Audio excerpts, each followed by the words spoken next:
Two factors are driving the retreat of Russian forces.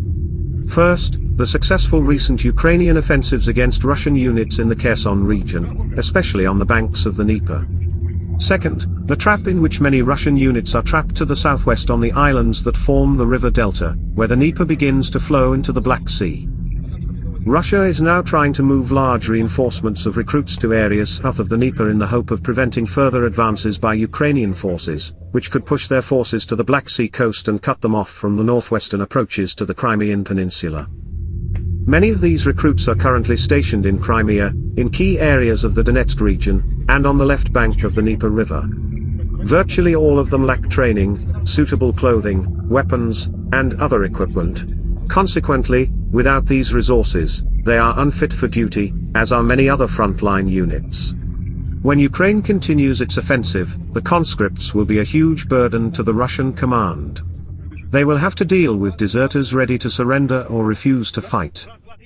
Once Ukraine's armed forces break through Russian positions in Donetsk Oblast, where fighting has been particularly intense, and hold those positions under their control, Russian units in Crimea, and on the left bank of the Dnieper River will be in a desperate position. Winter is fast approaching. Many recruits and regular troops will face hunger and cold if they are deprived of vital supplies of food, water, fuel, etc. They will have no choice but to surrender to stay alive.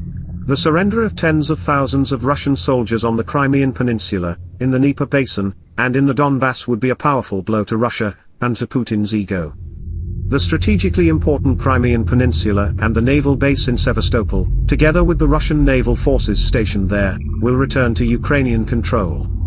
The land bridge connecting Russia with Crimea through the Donbass and Luhansk regions will also be lost. Since the occupied territories on Ukraine's left bank, the Crimean Peninsula, and the Donetsk and Luhansk People's Republics are at the core of Putin's overall strategy, defeat in these areas would likely end the war.